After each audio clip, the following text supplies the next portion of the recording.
we get to each of our number ones. Again, mine is one with like 3 subsets, so I kind of cheated, but I'm very interested to see what your number one is. Game deciding matchup for Bills versus Titans.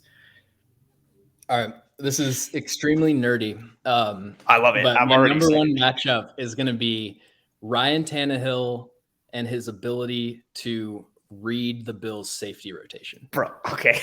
That's super related to my first one. It's one of my main sub points. I like it.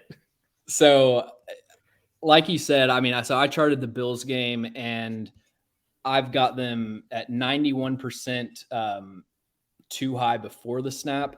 Yep. But cover 3, 40% of the time, quarters 18, cover 2, 18%. And if we look at when they play cover 3, 75% of the times they played cover 3, which was 20 snaps, they ran cover 3 sky, which is just the split safety coming down into the curl flat. 25% was cover 3 buzz, which is the safety coming down into the middle hook. That's different. Like a lot of teams nowadays that run this Bills kind of defense, it's a lot more of this backside safety coming over into the middle. Yeah, slicing that, those it's a lot of overs weak and those side back safety rotations and cover 9. The Bills ran that a lot last year, but they didn't run that very much in this Rams game. And so I think that's going to be something, anytime you've got the name of this show is disguise coverages. So like anytime you've got a defense that is going to be disguising their coverages and rotating after the snap, you're going to have to be on your game and recognizing those rotations, getting to the correct read. So I think that's going to be the biggest deciding factor, especially for the Titans offense. I second that notion. It is. So I'll go right to that point because it's involved in my point number one. My number one point, again, I cheated and combined like 4 things, but it was making Derrick Henry a non-factor, but also making Ryan Tannehill read the field and have to beat you from the pocket with his progression reads. And I think we all kind of at this point know what kind of quarterback Ryan Tannehill is. Tremendous athlete, goes back to obviously playing the non-quarterback roles at Texas A&M. You want to get him out in space. You want to use that athleticism. He is excellent at read option and RPO looks and bootlegs and play action passing, anything that can make those reads more simplified and allow him to take advantage of his legs. And when I looked at the tape from week 1 against the Giants, I just saw more struggles when it was from a pure drop back aspect, whether, Tannehill wasn't gun and, having to read the field. Part of it was also due to, other than Kyle Phillips and a couple reps for Woods in just straight like passing scenarios, I didn't think the Titans receivers generated a lot of separation. Right. Also, I know he had a couple drops. I really liked what Kyle Phillips brought in week 1. He had a couple real nice releases and a couple times where Tannehill got flushed from the pocket, but Kyle Phillips was open big time in the middle of the field. Tannehill just couldn't see him, especially one on a 3rd down. He releases out of the slot untouched, stacks the nickel corner, fakes, goes inside on the post, but Tannehill had to roll out the other way. I think it was on the 3rd down because he got pressured from the inside. But not a lot of separation from the Titans wide receivers as a whole. And I also tie that into the play action game and the numbers. So in week 1, granted, week 1, it's just one game, not a ton of sample size. In week 1, Ryan Tannehill, play action passing, 10 of 12 for an 83.3 completion percentage, 151 yards and 12.6 yards per attempt, which goes with what NFL teams are doing a lot nowadays. They use that play action game as a way to generate explosives, whether it's regular drop back play action or it's bootlegs. Non-play action, Tannehill was 10 to 21, 47.6 completion percentage, 115 yards, 2 touchdowns, 5.5 yards per attempt. That 12.6 in play action versus the 5.5 non-play action was the 4th highest yards per attempt differential in week 1 amongst 36 quarterbacks. I think you take, right? Like, and number one was Brady at 16, but I think a lot of that was influenced by the play action deep shot to Julio Jones that was like 50 yards. And so that kind of throws off the numbers a little bit there. But I think you combine Tannehill's numbers in non-play action scenarios combined with how he tended to struggle in week 1 if you took away his first read, combined with wide receivers lacking some separation at times, that's what I want to see the Bills do from a matchup perspective. Put the ball in Tannehill's hands from a straight drop back scenario. And again, that can tie into, I want to gauge your thoughts on what I got here, but that's going to tie into my other point here with stopping Derrick Henry and also potentially getting up on the Titans early if you're the Bills and making the Titans have to be in a drop back passing type of scenario and force that ball into Tannehill's hands. Because like we said, how is he going to function regularly, but especially against the Bills defense that is constantly spinning safeties, constantly disguising coverage, and then generating pressure with the front four as well. But just from a coverage perspective, I think that's where they could take advantage. Yeah, well, what I would say, I think this relates both to defending play action and stopping Derrick Henry. I thought that Tremaine Edmonds had one of the best games of his career in week 1. Like wow. I have like a column on Huddle that's just numbers 1 through 99, and like whatever number is on the field, I'll put a 1 or a 2 or a -1 or a -2. And for number 49, I was putting a lot of 2s. I was like, man, this guy is killing it. And he was a player that I had never really been that high on. So I think like if he can take that contract year step and just because the sky is the limit. I mean, with Tremaine Edmonds, like he could literally be linebacker 1 if he could put it together, like linebacker 1 in the NFL. And I thought also Greg Rousseau made not a ton, but several great plays in run defense. Yeah. He had a killer. He was 5th in run stop win rate last year as a rookie, and then led all defensive players, or at least edges, in stops and then stop percentage as well. Pass production was going to be a journey for him, but last year as a run defender and into this year, top notch for Rousseau.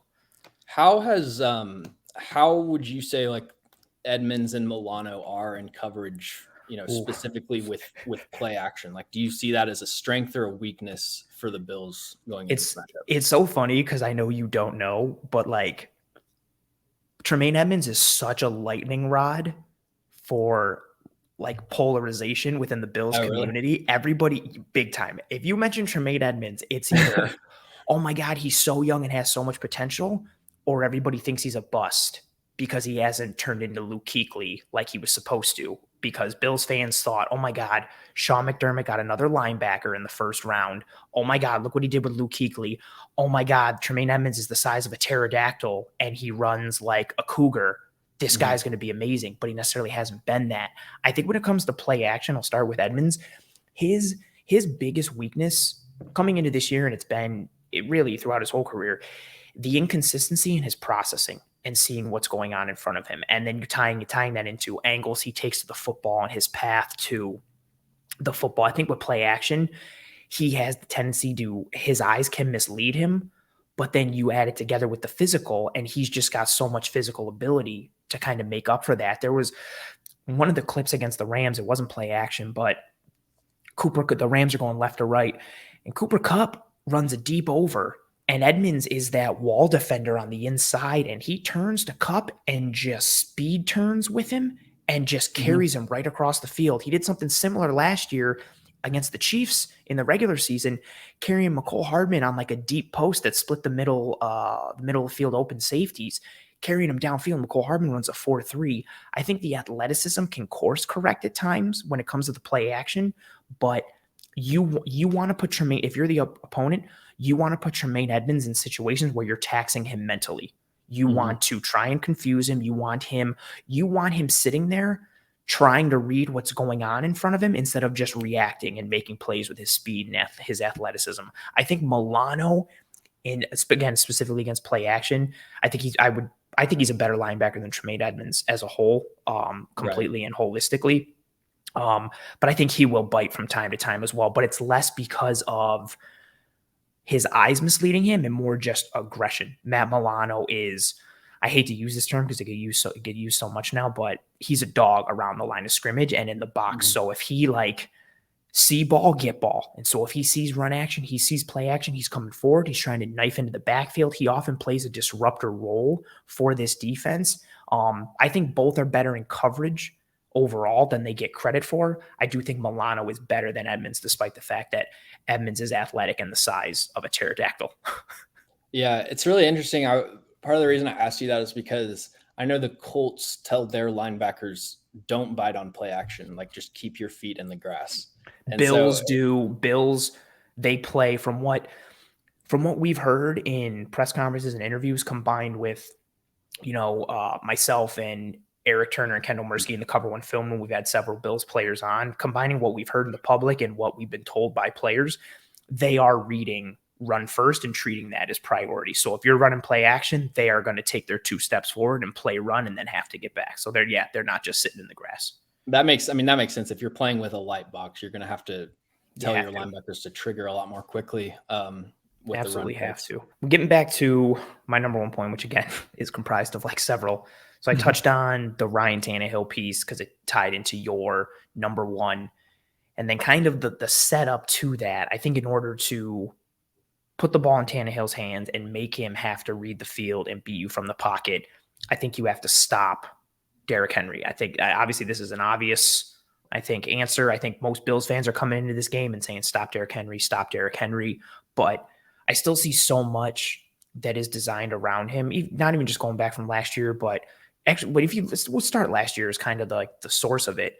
He goes down, this offense just, I don't want to say dissolved, but it changed because so much goes through Derrick Henry. And especially when you have a back like Derrick Henry, who, like you said, like he's not shifty. He's not super elusive. He's not going to dance. Like he is a straight line, clear the runway, let me gain momentum, and I'm going to run through someone. And if there's daylight, I'm hitting the hole and I'm gone. It's a touchdown.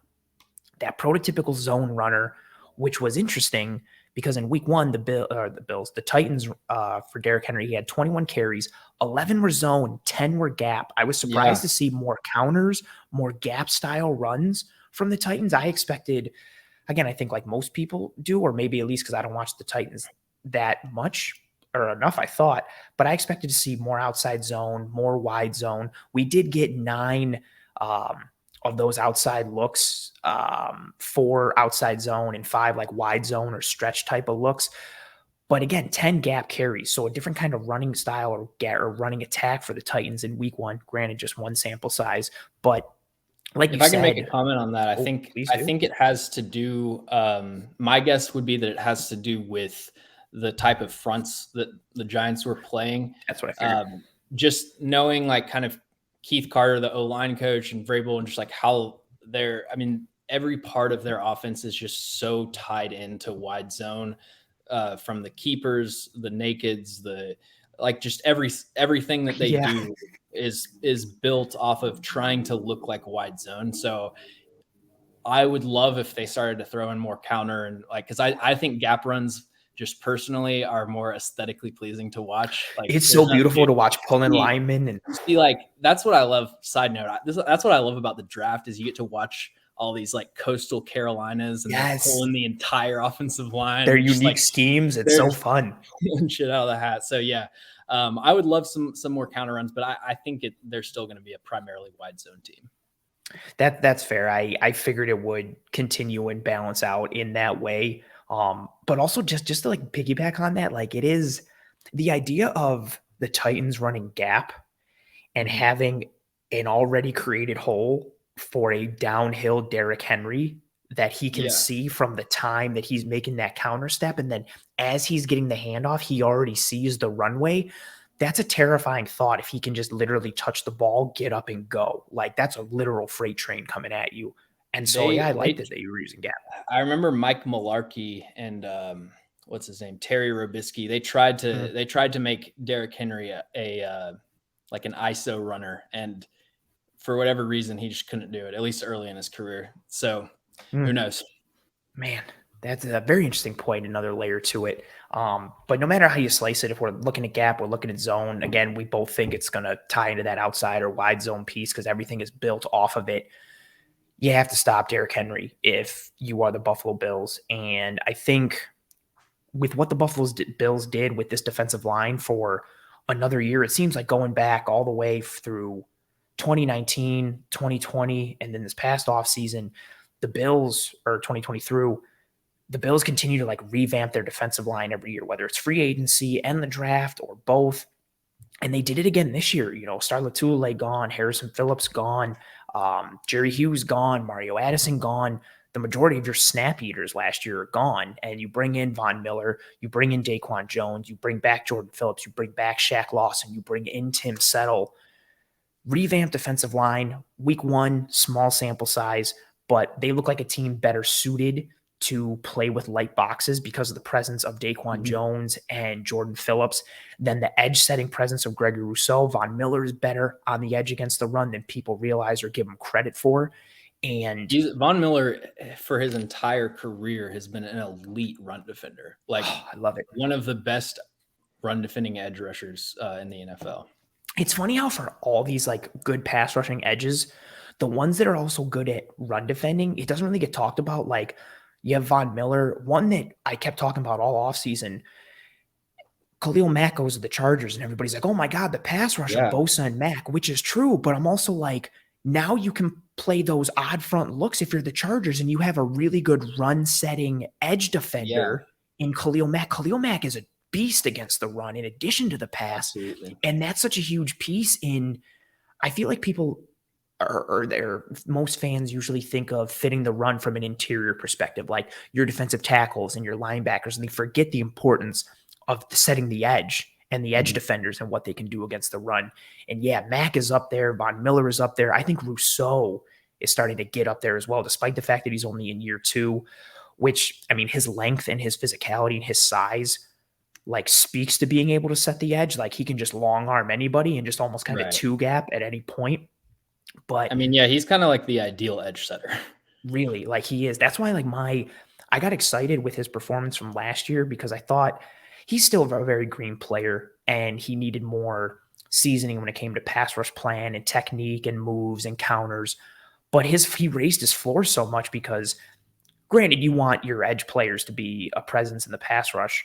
But even if you took a guy at the end of the first round who's a top 5 run defender from the edge, I think that's a win. So if he can add anything from a pass rush perspective, that's gravy at that point. And it looks like he's starting to, granted, small sample size.